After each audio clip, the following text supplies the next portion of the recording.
पिछले वीडियो में आपने जाना कि ओर्गा क्या बला है और मॉन्स्टर वर्स में इसकी एंट्री वास्तविकता में परिवर्तन का एक दौर लाकर आने वाली है, क्योंकि ओर्गा एक एक्स्ट्रा टेरेस्ट्रियल लाइफ फॉर्म है जिसने इस ग्रह में आने के लिए खुद को किसी लिक्विड में बदल लिया ताकि इसकी एजिंग प्रोसेस रुक जाए, साथ ही इसे एनर्जी की जरूरत ना हो। और जब इस लिक्विड को गॉडजिला के जी सेल मिलते हैं तब एक भयंकर भौतिक स्वरूप हमें दिखता है। हालांकि इसकी शुरुआती फेज में ही गॉडजिला ने इसे खत्म कर दिया, या यूं कहें लालच ने इसे ले डूबा। पर क्या हो अगर स्पेस के किसी कोने से आया इस म्यूटेटेड एडवांस एलियन का मुकाबला धरती पर राज करने वाले अल्फा टाइटन लेजेंडरी गॉडजिला से हो जाए। इतना तो तय है कि ये मुकाबला किसी के लिए भी आसान नहीं होने वाला, पर 1 वर्सेस 1 की बैटल में किसकी होगी जीत। साथ ही हम ये भी जानेंगे कि GX3 में अगर ओर्गा दिखा तो क्या ये गॉडजिला को मिटा पाएगा, जानेंगे आज के इस वीडियो में। पर वीडियो में आगे बढ़ने से पहले वीडियो को अगर आपने अब तक लाइक नहीं किया हो तो वीडियो को जरूर लाइक कर दें। सबसे पहले बात करें ओर्गा की। धरती से सैकड़ों प्रकाश वर्ष दूर किसी अज्ञात ग्रह में काफी एडवांस सिविलाइजेशन रहा करती थी, पर उस ग्रह में युद्ध इतनी भीषण छिड़ी कि लगा पूरी सभ्यता का अंत हो जाएगा। इसलिए सैकड़ों की संख्या में एलियंस सोलर एनर्जी से चलने वाले एक बड़े स्पेसक्राफ्ट में सवार होकर एक लंबे सफर पर निकल पड़ते हैं। पर यह यात्रा कितनी दूर और कितने वक्त का था ये उन एलियंस को भी पता न था। परिणामतः वे खुद को एक स्पेशल लिक्विड में बदलकर सभी एक हो गए और सभी की कॉन्शियसनेस भी आपस में जुड़ गई, ताकि सफर कितना भी लंबा हो ये लिक्विड से दोबारा कॉन्शियस होकर पुनः जिंदा हो सके। लाखों सालों के सफर के पश्चात इसकी यात्रा धरती के प्रशांत महासागर की गहराई में खत्म हुई, पर प्रकाश की कमी से ये करीब 6 करोड़ सालों तक निष्क्रिय बने रहे। लेकिन एक दिन इनके लिए चमत्कार हुआ, क्योंकि ये सूर्य की रोशनी तक भले ही ना पहुंच सके, पर रोशनी जो भले ही इंसानों द्वारा बनाई पनडुब्बी से निकल रही हो उसे इस स्पेसशिप तक किसी कारणवश आना पड़ा, और ये कारण बनी इस यूएफओ के चार्ज होने की। और जैसे ही यह यूएफओ एक्टिवेट हुई ये तुरंत उस गहरे महासागर से निकलकर जेनेटिक मटेरियल की तलाश में उड़ पड़ा ताकि ये पुनः जीवित हो सके। लेकिन उससे पहले इसने धरती के पर्यावरण में मौजूद सभी ज्ञान को अवशोषित करने लगा, ताकि धरती पर यह इस हद तक एडेप्ट कर ले कि इस जैसा जीव ना ही धरती पर कभी था और ना ही कभी भविष्य में होने वाला होगा। इस यूएफओ ने धरती के माहौल के अनुसार अपना स्वरूप भी बदलकर इस दुनिया को दिखा दिया कि जल्द ही यह प्लेनेट हमारी होने वाली है। ये स्पेसशिप किसी लाइफ फॉर्म की तरह थी जो एनर्जी बीम को तो शूट करती ही थी, पर इस पर हुए डैमेज से ये खुद को काफी जल्दी हील कर लेती थी। हालांकि जब स्पेसशिप की नजर गॉडजिला पर पड़ी तब इसे महसूस हो गया कि धरती पर इस जैसा ताकतवर कोई और नहीं होगा, इसलिए यहाँ शासन करना हो तो गॉडजिला ही रास्ता है। और इस चीज के लिए इस यूएफओ को गॉडजिला का डीएनए चाहिए था, जिसके जी सेल से एलियंस के जेनेटिक लिक्विड फ्यूज होकर एक खूंखार लाइफ फॉर्म बन सके। इसलिए वो स्पेसशिप गॉडजिला पर हमला करता है, पर पहले हुई भिड़ंत में गॉडजिला से कुछ प्राप्त नहीं होता। पर जब टोक्यो में गॉडजिला पर बिल्डिंग गिराई जाती है तब स्पेसशिप को काम की चीज यानी गॉडजिला के डीएनए जी सेल मिल जाते हैं, जिसे एब्जॉर्ब करने के बाद जब उस लिक्विड से फ्यूजन होता है तब एक विशालकाय म्यूटेशन की उत्पत्ति होती है, जिसे हम ओर्गा के नाम से भी जानते हैं। ओर्गा अब लिक्विड फॉर्म से एक विनाशकारी टाइटन के फॉर्म में आ चुका था, जिसने हल्के से डीएनए को एब्जॉर्ब करके ही इतनी शक्तियां प्राप्त कर ली कि इसे हरा पाना इंसानों के बस का नहीं था। पर वास्तविकता में अगर धरती में राज करना हो तो गॉडजिला को पूरी तरह से अवशोषित करना होगा।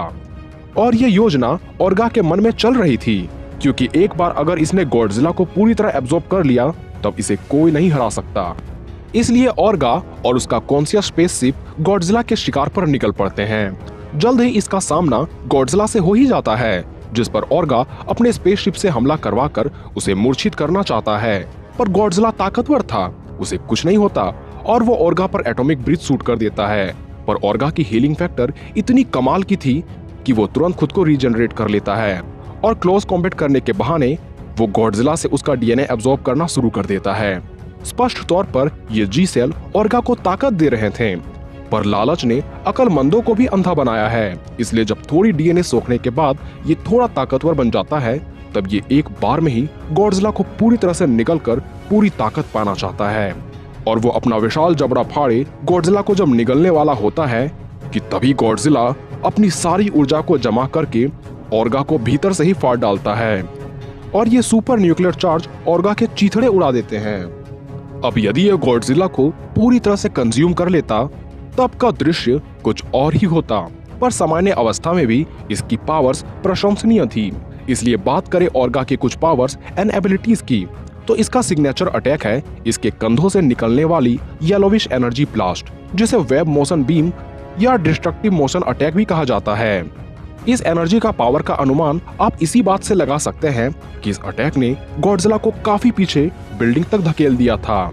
इसकी रीजनरेटिव एबिलिटी तो और भी कमाल की होती है, क्योंकि इस पर जिस वक्त अटैक होता है मानो कुछ ही पलों में ये खुद को हील भी कर लेता है। पर इसकी कमाल की एबिलिटी तो ये है कि ये किसी के भी डीएनए को एब्जॉर्ब करके खुद को और ताकतवर बना सकता है। ये टेलीपैथी भी जानता है। यही वजह है कि इसकी कॉन्शियस स्पेसशिप से जुड़ पाई और इसके सोचने मात्र से ही स्पेसशिप हर वो काम करती है जो ऑर्गा सोचता है।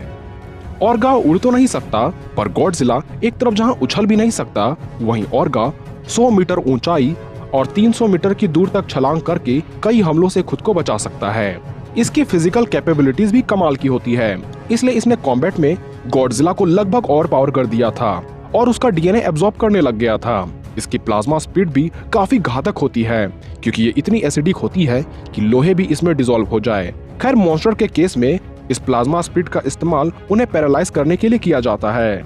ये किसी भी माहौल में एडेप्ट कर सकता है, और एडेप्ट ही नहीं, ये वहाँ का एपेक्स जीव भी बन सकता है। और तो और ये खुद को लिक्विड में बदलकर दोबारा जीवित भी हो सकता है।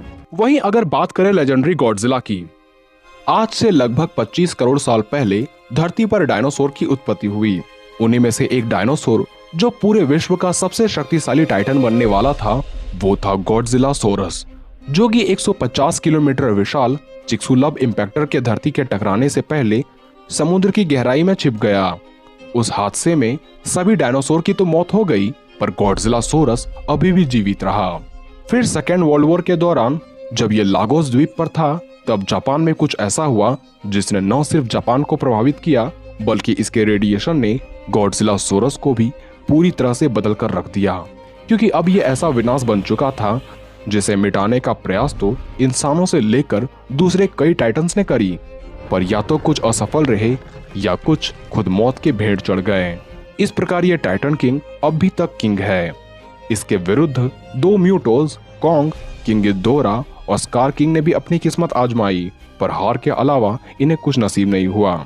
जबकि ये सारे मॉन्स्टर इतने ताकतवर है कि ये कुछ भी करने की ताकत रखते हैं। क्योंकि एक म्यूटो ही करीब 76,000 टन का, एक कॉन्ग 93,000 टन का और एक किंग गिदोरा 1,40,000 टन का था।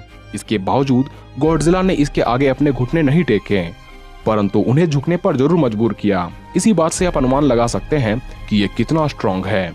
वैसे तो ये हर बार अपग्रेड होता रहता है, पर इसका बेस फॉर्म भी इतना शक्तिशाली है जो सबको रौंदने के लिए काफी है।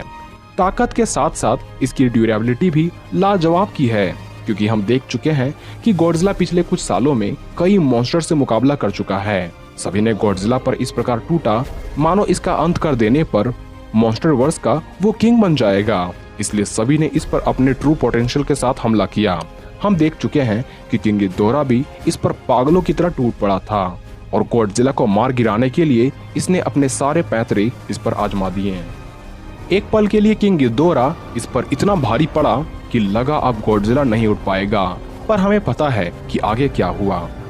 इसी प्रकार आप कॉन्ग के शक्तियों से वाकिफ हैं, जिसने स्कल आइलैंड में रहकर सभी स्कल क्रॉलर का अंत किया। वो भी एक पल को गॉडजिला का अंत करना चाह रहा था, जिसके लिए इसने अपनी कुल्हाड़ी का भी सहारा लिया, पर गॉडजिला को एक खरोच भी नहीं आई।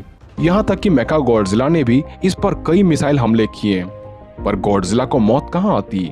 इसने तो कॉन्ग के साथ करीब 12 घंटों तक लड़ाई करी।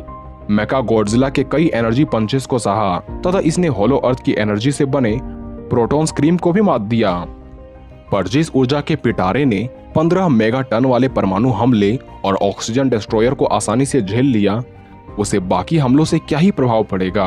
कई बार तो ऐसा लगा कि गॉडजिला उठ नहीं पाएगा, लेकिन उसी वक्त ये उठा और सामने मौजूद खतरे का अंत किया, क्योंकि इसके पास है इसका सबसे खतरनाक सिग्नेचर अटैक एटॉमिक ब्रीथ, जिसके दम पर इसने पल भर में ही फीमेल म्यूटो को फाड़ दिया था। यहाँ तक कि इसके एटॉमिक ब्रीथ ने धरती से लेकर होलो अर्थ तक एक गहरा सुराग बना दिया था। अर्थात इसकी परमाणुिक श्वास ने न सिर्फ चट्टानों को पिघलाया, बल्कि 500 मिलियन क्यूबिक किलोमीटर की चट्टान को भाप बनाकर उड़ा ही दिया। यानी इसकी एटॉमिक ब्रीथ की पोटेंशियल से शायद ही कोई सामना कर पाए। खैर ये तो इसकी नॉर्मल एटॉमिक ब्रीथ की ताकत है, लेकिन जब ये अपने बर्निंग स्टेट में तब्दील होता है या जब इसका अपग्रेडेशन मेजेंटा रंग वाले गॉडजिला में हुआ, तब इसकी ताकत तो बेशक और भी बढ़ गई। यानी सभी बातों की तरफ ध्यान दें तो ऑर्गा कुछ मामलों में जैसे कि agility, speed, energy absorption, healing factor, telekinesis तथा इंटेलिजेंस में गॉडजिला से काफी आगे है।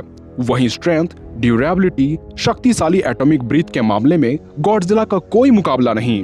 हालांकि अगर ऑर्गा जी सेल की कम मात्रा एब्जॉर्ब किए हो तब तो गॉडजिला इसके मुंह को फाड़कर रेडिएशन बीम का बौछार कर देगा, जिसमें ऑर्गा के निशान भी नहीं बचेंगे। लेकिन अगर ऑर्गा गॉडजिला के कंप्लीटली जी सेल को अगर किसी तरह एब्जॉर्ब कर ले तब तो इसे रोकने की ताकत गॉडजिला के पास भी नहीं होगी।